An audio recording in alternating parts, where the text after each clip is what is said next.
بسم اللہ الرحمن الرحیم۔ سیرت النبی پر ایک قصہ بیان کرنے جا رہی ہوں۔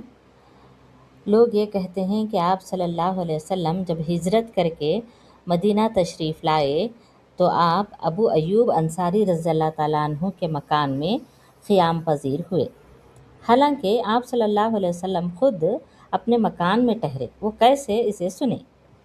ایک مرتبہ شاہ یمن، جس کا نام طبعہ تھا، اپنے ساتھ 400 علماء تورات کا قافلہ لیے ہوئے جا رہا تھا۔ جب اس کا گزر مدینے کی سرزمین پر ہوا تو تمام علماء تورات نے بادشاہ سے یہ درخواست کی کہ ہم کو اس سرزمین پر رہنے کی اجازت مرحمت فرمائیں۔ بادشاہ نے اس کی وجہ پوچھی۔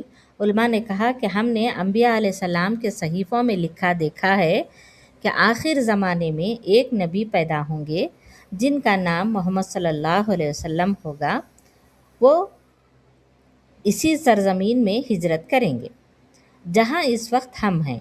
چنانچہ بادشاہ نے تمام علماء کو وہاں قیام کی اجازت دے دی اور ہر ایک کے لیے علیحدہ علیحدہ مکان تعمیر کرایا اور سب کے نکاح کرائے۔ ہر ایک کو ایک ایک مکان دیا اور ایک مکان خاص نبی صلی اللہ علیہ وسلم کے لیے تیار کروایا۔ جب نبی آخر زماں یہاں ہجرت فرما کر تشریف لائیں تو اسی مکان میں قیام پذیر ہوں گے، اور ساتھ ہی آپ صلی اللہ علیہ وسلم کے نام ایک خط بھی لکھا جس میں اپنا اسلام اور دیدار اشتیاق کو ظاہر کیا۔ خط یہ تھا: میں گواہی دیتا ہوں کہ احمد مصطفیٰ صلی اللہ علیہ وسلم اللہ کے طرف سے رسول ہیں۔ اگر میری عمر ان کے زمانے تک پہنچی تو میں ان کا معین و مددگار بنوں گا، اور میں ان کے دشمنوں سے تلوار سے لڑوں گا اور ان کے دل سے ہر غم کو دور کروں گا۔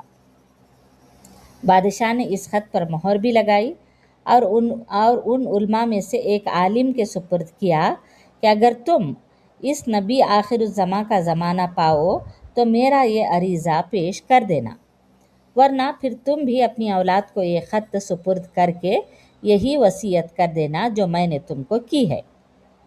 ابو ایوب انصاری رضی اللہ تعالیٰ عنہ اسی عالم کی اولاد میں سے ہیں جس کو بادشاہ نے وہ خط سپرد کیا تھا، اور جس مکان میں وہ قیام پذیر تھے یہ بھی وہی مکان تھا جس کو بادشاہ یمن نے آپ صلی اللہ علیہ وسلم کے لیے تیار کروایا تھا، اور بقیہ انصار ان 400 علماء کی اولاد سے ہیں۔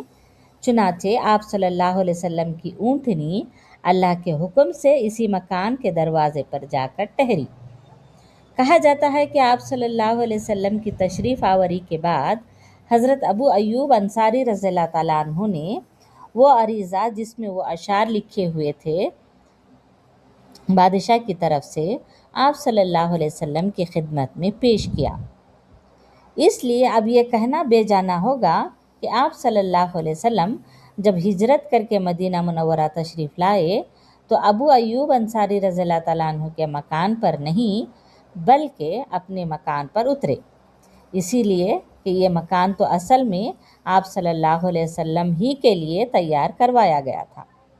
ابو ایوب انصاری رضی اللہ تعالیٰ عنہ کا قیام تو اس مکان میں محض آپ صلی اللہ علیہ وسلم کی تشریف آوری کے انتظام میں تھا۔